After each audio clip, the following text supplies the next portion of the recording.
Okay, so what we're looking at here, when we're looking at DNA replication, first we look at the nucleus. As we zoom into the nucleus of the cell, we can see the chromosome. Here it is, a nice double-stranded DNA molecule. Again, note the hydrogen bonds holding the A and T and the C and G's together. Those are the bonds that are keeping the two strands together.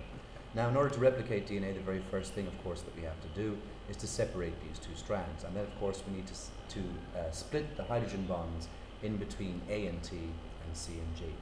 This enormous pink blob here represents an enzyme called DNA helicase, and DNA helicase does its job by engaging with the double strand, as we see here, and splitting the hydrogen bonds, forcing the two double-stranded strands apart.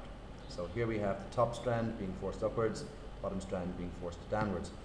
It's important to note here, of course, that the strands would normally reattach, but what we do in the cell is we use a number of we call SSBs, single-stranded DNA binding proteins, which bind to the single strand of DNA along the top and bottom, preventing the two strands from coming back together. So as long as these SSBs are attached along the top and bottom strand, the two strands will not recombine.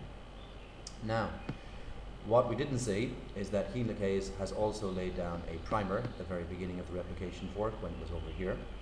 And as the replication fork continues from left to right, an enzyme called DNA polymerase III is able to attach to the primer, which is over here, and follow the replication fork as it moves.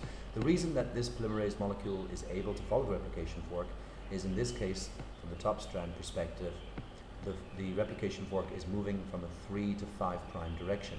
Now, what DNA polymerase III does is it sets down complementary base pairs. So when it sees an A, it puts down a T. When it sees a C, it puts down a G. And it can only do that by running along the top strand from 3' to 5' direction.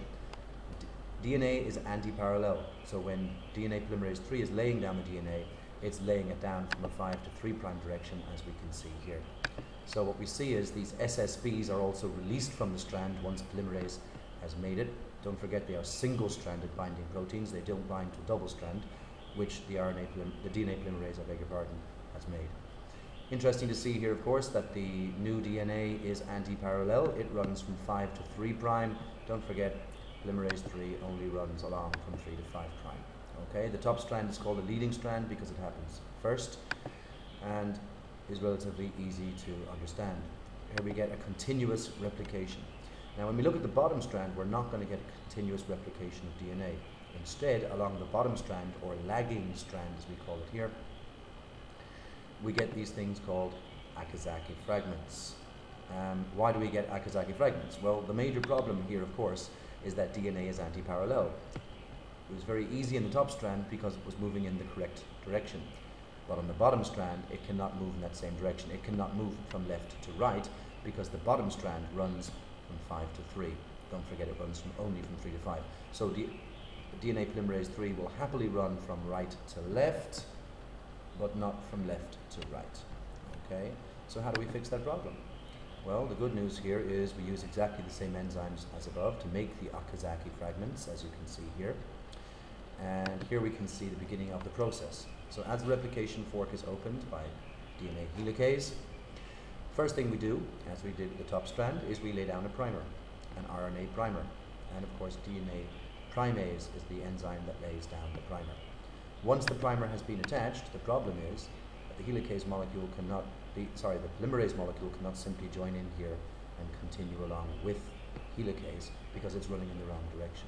So instead, it moves in the other direction. So it will engage with the RNA primer, as it does always.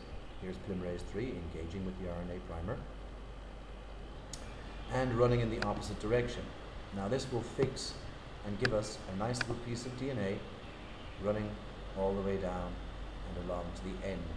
However, as the replication fork continues, as helicase over here continues to move right, it's going to leave a gap. And that's the reason that we get these Okazaki fragments. Each time we end up with a gap, we have to repeat the process. So let's watch that happen. Okay, let's just see that process again. So here comes polymerase, laying it down and joining up. What we get then, of course, is a series of RNA primers and DNA fragments called Okazaki fragments. We have to get rid of this the RNA primers, and link together the pieces of DNA. And we use two enzymes. The first one is polymerase 1. What polymerase 1 is going to do is it's going to replace uracil with thiamine. If you replace uracil with thiamine, you're basically converting RNA into DNA. The second enzyme that we see engaging with the molecule over here is DNA ligase. What it does is it creates phosphodiester bonds in between the 3 to 5 prime carbons of adjacent molecules. This links the DNA together, getting rid of the Okazaki fragments and leaving us with a nice continuous piece of DNA that is complementary to the lagging strand. So, once again, looking at the procedure. On the top strand, the continuous replication of the leading strand is possible because the polymerase molecule moves happily from 3 to 5. On the bottom strand, which is anti-parallel, which means it runs from 5 to 3, the DNA polymerase 3 will not run so happily along that. Instead, it will run from right to left, and each time the replication fork opens further, it leaves behind a space. We have to repeat the procedure to fill each space. The net result of all of that is pieces of Okazaki fragments separated by RNA primers. Then, of course, don't forget the last two enzymes, polymerase 1, which replaces the RNA primers with DNA by replacing uracil with thiamine. And secondly, and most importantly, DNA ligase, which links the Okazaki fragments together. Without this, there would be no continuous nice piece of DNA. Once we have two double-stranded, complementary pieces of DNA, we can reorientate them into a helix structure, and we have now replicated our DNA completely. Okay? I hope that helps you to understand. Please refer to this video as often as you need to. Ask me any questions if you need to as well. But practice makes perfect, so get in there and practice drawings a few times. Okay, thank you.